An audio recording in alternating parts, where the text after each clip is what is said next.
Hello everyone, welcome back to my YouTube channel Wangshan and emotions. I hope आप सब अच्छे नहीं तो हो जाओ यार गाइस। मतलब लिटरली मुझे इतना ज़्यादा गुस्सा आ रहा ना कि मतलब मेरा खुद का वीडियो है और मुझे क्लेम मिला है मेरी खुद की आवाज़ के लिए। मतलब कैन यू बिलीव, मेरी आवाज़ मैंने किसी और की आवाज़ कॉपी की है। हाँ, क्या बकवास है। और दूसरी बात, जिन लोगों का यूट्यूब ने क्लेम मुझे दिया है कि इन लोगों का वॉइस को आपने यूज़ किया है, वो दोनों मेल हैं, वो दोनों ही मेल हैं। और दूसरी बात, उनमें से एक तो कर्नाटका से है जिसकी आवाज़ बहुत दूर की बात है, उसकी तो भाषा भी नहीं मिलती, वो कन्नड़ में बात करता है, मैं हिंदी में बात कर रही हूँ। इसके अलावा सबसे बड़ी बात यह है कि उसका चैनल भी मोनेटाइज नहीं है, जिसका मुझे क्लेम मिला है। उसका चैनल मोनेटाइज नहीं है, उसके पे 600-700 सब्सक्राइबर्स हैं। एंड एक्सेप्ट दिस ऑल, मुझे उनको ईमेल भी भेजना पड़ा, मैंने वो भेजा है। अब रिजल्ट आने में भी टाइम लगेगा। और यूट्यूब क्या बोलता है कि उस वीडियो से जितना अर्निंग होगा वो उसे मिलेगा जो कि राइट ओनर है। अब मुझे ये लगता है कि ये मतलब एक होता है ना, तय करने में गलती ना कर दे यूट्यूब की, वो आवाज़ मेरी है और मेरा पैसा उनके पास पहुंच जाए ज़बरदस्ती में। कितनी गलत बात है, मेहनत मैं करूँ और मेरा पैसा कोई और उड़ाता है। हाँ, खैर छोड़ो, आज का वीडियो को स्टार्ट करेंगे। कई लोगों ने बहुत कुछ प्रिडिक्ट किया था, आज मैं बहुत बड़ा बम फोड़ने वाली हूँ, बड़ा मज़ा आएगा। तुम लोगों को ना शौक देने में मुझे कुछ अलग ही मज़ा आता है, एकदम थ्रिल वाला, जितना मुझे और किसी चीज़ में नहीं आता है। तो चलो एक और बम फोड़ देती हूँ मैं आज। चलो आज के पार्ट स्टार्ट करते हैं। ईबो और शांत दोनों बैठ गए थे अपना खाना लेकर के खाने के लिए। ईबो जिसने चॉपस्टिक उठाई और अपने नूडल्स को खाने वाला था, तभी उन दोनों को एक आवाज़ आई, तुम दोनों को मुझसे नहीं पूछना। उन दोनों ने पीछे मुड़ के देखा। पीछे देखने के बाद में वो दोनों जम गए थे, थोड़ा शॉक में थे, वो थोड़ा कंफ्यूज थे कि ये कौन है और यहाँ आया कैसे। ईबो ने कहा, तुम कौन हो? शान ने भी कहा, मैंने आपको कहीं देखा है, मुझे ऐसा क्यों लगता है। उस इंसान ने, मतलब जो कि उनके सामने बैठा था, वो कि ऊपर बैठा था, जो दीवार था ना उसके बिल्कुल ऊपर छत पर बैठा हुआ था, बिल्कुल ऐसे स्टाइल में, एक पैर बिल्कुल नीचे फैला हुआ, एक पैर थोड़ा उठा हुआ और अपने हाथ से अपने सिर को टेक लगा के बैठा हुआ था, जैसे विंग जो कि अंटिम में बैठा करता था वैसे बैठे हुए थे। जान जो कि सोच रहा था कि इस इंसान का चेहरा उसने कहीं तो देखा है, बहुत क्लोजली उसे याद नहीं आ रहा है, कहीं तो देखा है। उसकी मेमोरी इतनी फेड कब से हो गई, इतनी पुअर कब से हो गई। ईबो जो कि इस आदमी को बिल्कुल भी नहीं जानता, तो उसने कहा, तुम हो कौन और यहाँ आए कैसे, और तुम्हारी हिम्मत कैसे हुई ड्रैगन किंगडम में आने की। सामने वाला इंसान तुरंत ही गायब होकर तुरंत ईबो के सामने प्रकट हो गया। ईबो और जान एक पल के लिए डर गए, वो दोनों खड़े हो चुके थे तो दोनों के दोनों एक कदम पीछे चले गए। ईबो और जान दोनों ने अपनी तलवारें निकाल ली थी और इस इंसान के, सामने वाले इंसान के गले पे पॉइंट करते हुए कहा, कौन हो तुम। सान जो कि अभी भी सोच रहा था, उसने कुछ भी नहीं कहा, लेकिन ईबो पूछे जा रहा था। उस इंसान ने कहा, कितनी गलत बात है ना सान, तुम्हें भी मैं याद नहीं हूँ, तुम भी मुझे भूल गए, तुम कैसे मुझे भूल सकते हो। हाँ, सान जो कि सोच रहा था कि इस इंसान को देखा कहाँ है। सामने वाला इंसान ब्लैक रोब्स में था। हाँ, उसने ब्लैक एंड रेड रोब्स दोनों पहन रखे थे, दिखने में तो काफ़ी खूबसूरत था और यंग ही लग रहा था, लेकिन अभी भी सान को याद नहीं आ रहा था। ईबो पेशेंस खो रहा था तो उसने तलवार से हमला कर दिया सामने वाले इंसान पे। सामने वाला इंसान गायब हो गया, ईबो ज़मीन पर गिर गया। सान ने कहा, ईबो। ईबो को सान उठाने के लिए दौड़ा, उसने ईबो को उठाकर खड़ा कर दिया। वो इंसान उन दोनों के पीछे खड़ा था, उसने कहा, तुम कितने कमज़ोर हो जान, तुम एक ऐसे अल्फ़ा को कैसे चुन सकते हो जो इतना ज़्यादा कमज़ोर हो। हाँ, मैंने तो ऐसा कभी नहीं सोचा था कि तुम एक ऐसे इंसान को अपने लिए चुनोगे जो कि एकदम निठल्ला है, ये तो मुझसे लड़ भी नहीं सकता। हाँ, मेरी टेक्निक को जानता भी नहीं है। हाँ, जान जो कि समझ पा रहा था ये इंसान कोई नॉर्मल नहीं है। तभी उसे एक स्मेल आई, ये तो फिनिक्स है। सान ने कहा, तुम फिनिक्स हो। सान जो कि समझ गया था कि ये इंसान सच में नॉर्मल नहीं है, उसे अभी याद आए ना आए, लेकिन उसे खुद उसको और ईबो को दोनों को बचाना होगा इस इंसान से। लेकिन ये इंसान यहाँ आया कैसे। ईबो जो कि चीख पड़ा, उसने चिल्लाते हुए कहा, गार्ड्स। उसने सैनिकों को बुला लिया था, काफ़ी सारे सैनिक वहाँ आ भी गए थे, सब लोग थोड़ी यहाँ से गायब हुए थे, सैनिक थे वहाँ पर, तो वो लोग वहाँ आ गए थे। उन्होंने भी उस इंसान को चारों तरफ से घेर लिया था। उस इंसान ने सान की तरफ देखा और कहा, अगर तुम मुझसे मिलना चाहते हो तो तुम्हारे किंगडम आ जाना, मैं तुम्हें तुम्हारे किंगडम में तुम्हारे माँ के रूम में मिलूँगा। ऐसा बोलकर वो इंसान गायब हो गया। सान जो कि बहुत ज़्यादा गुस्से में आ गया था, इस इंसान ने क्या कहा, उसने तलवार से उस सामने वाले इंसान के ऊपर हमला कर दिया था, लेकिन उसकी तलवार नीचे गिर गई क्योंकि वो इंसान गायब हो चुका था।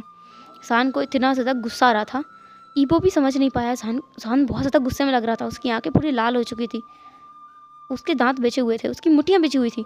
उसने ईबो की तरफ देखा और कहा, ईबो हमें जाना होगा। सांचेस ने ईबो के हाथ को पकड़ा और दोबारा से ट्रांसफॉर्म होने की, मतलब एक जगह से दूसरी जगह जाने की कोशिश की, और इस बार वो हो भी गया। वो डायरेक्ट अपने माँ के कमरे में अपेयर हुआ।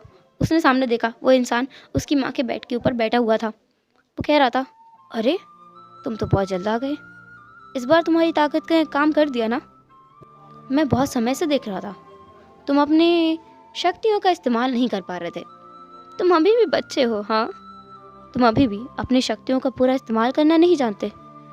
तुम्हारी शक्तियों को तो मैं चुटकी में काबू कर सकता हूँ। सांचे से बहुत ज़्यादा गुस्सा आ रहा था। उसने अपने दांत पीसते हुए कहा, मेरी माँ के बिस्तर से उठ जाओ, वरना। उस इंसान ने कहा, वरना ये बच्चा क्या करेगा, मुझे बताओ बच्चे। सांचे से और ज़्यादा गुस्सा आ गया था। उसने तलवार से उस इंसान के ऊपर दोबारा हमला किया। इस बार भी उसने डर्टी टेक खेलते हुए वहाँ से गायब हो गया। वो ईबो के पीछे अपेयर हुआ और वहाँ से ईबो के गले पर उसने अपनी जो तलवार है वो रख दी। उसने कहा, एक पल भी मत हिलना, वरना इस लड़के को मैं जान से मार दूंगा। सान ने वहाँ देखा। उसने कहा, तुम अच्छा नहीं कर रहे हो, मैं सच कह रहा हूँ, मैं तुम्हारी जान ले लूँगा। सान ये बोल तो रहा था, लेकिन उसे सच में डर लग रहा था। उसके अंदर का जो ओमेगा है वो ग्रोल कर रहा था, क्योंकि वो ईबो को इतनी परेशानी में नहीं देख सकता। ईबो की जान खतरे में ऐसा लग रहा है। फिर भी सान ने कहा, उसे छोड़ दो, तुम्हें क्या चाहिए। उस इंसान ने कहा, मुझे तुम्हारी माँ चाहिए, ला कर दो। सान, जो कि और ज़्यादा गुस्से में आ गया था, इस बार ईबो को इतना गुस्सा आया ना, उसने उस इंसान के हाथ को पकड़ा और तुरंत ही उसको पलट दिया। अब ईबो की तलवार उस इंसान के गले पर थी। ईबो ने उसके गले पर एकदम तलवार को रख दिया था, एकदम गड़ा दिया था। उसके गले से थोड़ा सा ब्लड भी निकल रहा था। ईबो ने कहा, हिलने की कोशिश भी मत करना, अगर हिलने की कोशिश की तो ये तलवार तुम्हारे गले के आर पार हो जाएगी। गायब होने की कोशिश तो बिल्कुल मत करना। सान, जो कि अभी अभी होश में आया था, उसे लगा था कि ईबो को उसने खो दिया है, और अभी इस इंसान ने क्या कहा था, उसकी माँ चाहिए। सान, जो कि तलवार लेकर आगे बढ़ा। ईबो ने कहा, सान रुको, तुम हो कौन, यहाँ क्यों आए हो। उस इंसान ने कहा, मैं क्यों आया हूँ ये तो तुम्हें मैं क्यों बताऊँ कि मैं यहाँ क्यों आया हूँ, और तुम दोनों को ही क्यों बताऊँ मैं। खैर, मेरा अब सोने का टाइम हो गया है, तो मैं जा रहा हूँ। ऐसा बोलकर वो दोबारा गायब हो गया। सान और ईबो बस देखते रह गए कि ये क्या है। वो दोनों उस आदमी को, उस मिस्टीरियस से इंसान को ढूंढ रहे थे। उस मिस्टीरियस से मैन को ढूंढते ढूंढते वो दोनों उस रूम से बाहर भी आ गए थे, उस दुनिया से बाहर आए। उस दुनिया में भी उन्होंने बुरी तरह से देख लिया था। वो दोनों उसी ब्यूटीफुल जगह पे थे जहाँ पर उसकी माँ रहा करती थी। वो उसकी माँ वहाँ नहीं थी, तो वो दोनों वहाँ से बाहर आए, महल में आए। महल में जब वो लोग हॉल में पहुँचे, वहाँ से बहुत ज़्यादा हंसने की आवाज़ें आ रही थी। सान और ईबो वहाँ पहुँच गए। उन्होंने वहाँ देखा कि उनकी माँ, आंटी, मतलब madam Yu, Jiang Fengmian, Mrs Lan, Mrs Wei, Yan Li, Jiang Cheng, Hai Quan, Lan Qiren, मतलब वांग कुरैन, ये सब लोग वहाँ बैठे हुए हैं और बढ़िया मस्ती मजाक कर रहे हैं। वहाँ पर फैंशिंग भी है, मिंग्याओ भी है, और वो जो छोटा सा बच्चा जिसे सान ने बचाया था, जो फॉक्स था, वो बच्चा भी वहाँ बैठा हुआ था। शिया भी वहीं बैठी हुई है। सब लोग वहाँ बैठ करके बस मजाक मस्ती करे जा रहे थे, और वो दोनों वहाँ पिस रहे थे। सान वहाँ आया, ईबो भी आया। पहले तो उन दोनों ने उन सबको देखा। सब लोग उन्हें देख करके बिल्कुल चुप हो गए थे। सान और ईबो, उन दोनों ने किसी को नोटिस नहीं किया था। वो दो इंसान जो कि पीछे सीट पर बैठे हुए थे, उन दोनों ने उन दो इंसानों को नोटिस नहीं किया था, और यहाँ सब लोग बस हंसे जा रहे थे। ईबो, जिसने कहा, माँ आप हमारे साथ ऐसा कैसे कर सकते हैं, आपको पता है हम ड्रैगन किंगडम में थे, और सान वो यहाँ नहीं आ पा रहा था। सान ने कहा, हाँ माँ, मैं यहाँ नहीं आ पा रहा था, आखिर हुआ क्या था। पीछे से आवाज़ आई, मैंने कहा था ना, तुम अभी बच्चे हो, अभी तक तुम्हें अपनी शक्तियों का बोध नहीं हुआ है। सान और ईबो एक साथ पीछे मुड़े। वहाँ पर एक मिस्टीरियस इंसान, वही मिस्टीरियस इंसान बैठा था जिससे वो लोग अभी अभी लड़कर आए थे और जिसे वो ढूंढते हुए यहाँ आए थे। सांचिस ने तलवार को उठाया, उसकी तरफ पॉइंटिंग किया। ईबो ने भी सेम किया। बाकी लोग तो देख रहे थे। वो इंसान अभी भी टस से मस नहीं हुआ था। उसके पास वाला इंसान भी इन दोनों को देख रहा था। उसने ईबो की तरफ बड़े प्यारी निगाहों से देखा। उसने कहा, ईबो। ईबो, जो इस इंसान को देख रहा था, देखने के बाद उसके हाथ काँप गए। उसके हाथ से तलवार नीचे गिर गई। ईबो, जिसकी आंखों में आंसू थे, उसने कहा, नहीं नहीं, ऐसा ऐसा नहीं हो सकता। उसने अपनी माँ की तरफ देखा। उसकी माँ ईबो की तरफ देख रही थी, मतलब ईबो की माँ ईबो की तरफ देख रही थी। सान की मॉम भी देख रही थी उन दोनों को। उन्होंने मुस्कुराया। उसने हाईकॉन की तरफ देखा। हाईकॉन, जो कि उठकर उसके पास आए, उन्होंने ईबो को गले लगाया और कहा, ईबो, ये सच है, जाओ। ईबो को उन्होंने आगे कर दिया।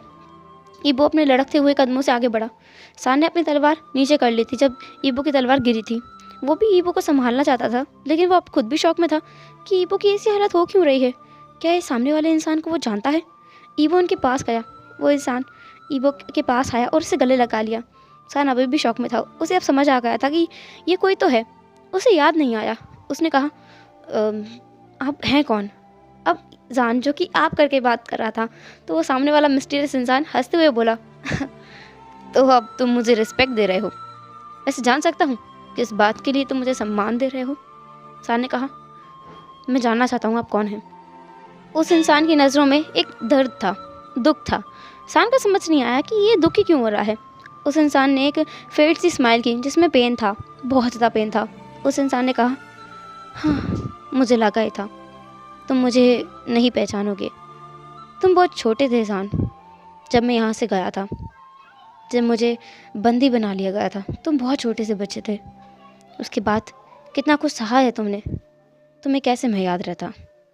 मेरी गलती है, मेरी लापरवाही का ही नतीजा है, जो आज मेरा बेटा मुझे पहचान भी नहीं रहा है। जान, जो कि अभी भी कंफ्यूज था, उसने कहा, क्या कहा आपने? उसकी माँ उसके पास आई और कहा, सान, वो वो तुम्हारे। इससे आगे वो कुछ कह ही नहीं पाई। वो मिस्टीरियस इंसान वहाँ उठकर आया। उसने कहा, मिसेस वी। मैं मिस्टर वी, मेरा मतलब जान, मिस्टर वी जान।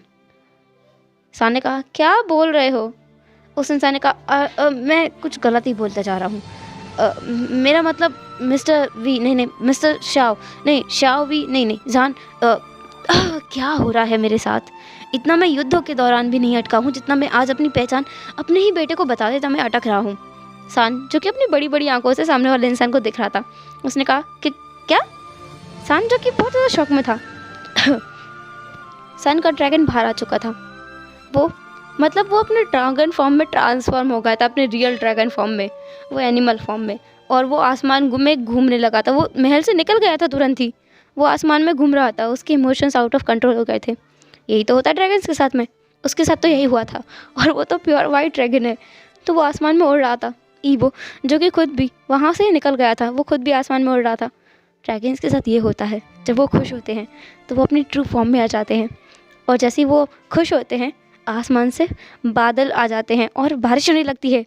वो हो रहा था यहाँ फिनिक्स किंगडम में। यहाँ पर बारिश रियली ही होती है। ज़्यादातर उनकी जो पानी का एरिया है वो ड्रैगन विलेज से आता है। तो यहाँ बारिश हो रही थी। सब लोग बहुत खुश भी थे, क्योंकि उन सबको पता चल गया था कि ये क्या हो रहा है। वहाँ की प्रजा को पता था।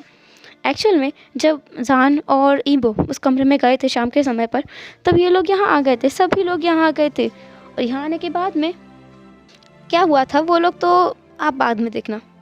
सान और ईबो बहुत ज़्यादा खुश थे। वो थोड़ी देर बाद नीचे आए।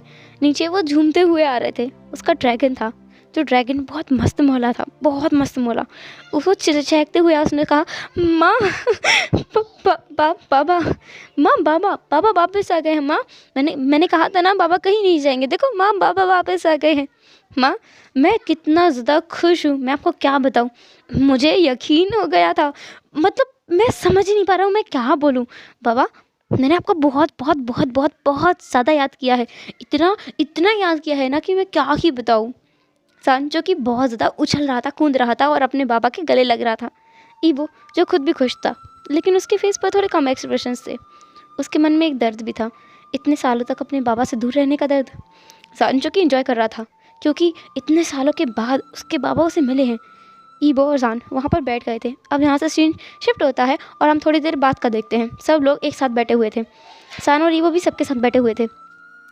मिस्टर श्याओ, जो कि सान के बाबा हैं, उन्होंने कहा, सान, तुम मुझे पहचान नहीं पाए थे, है ना?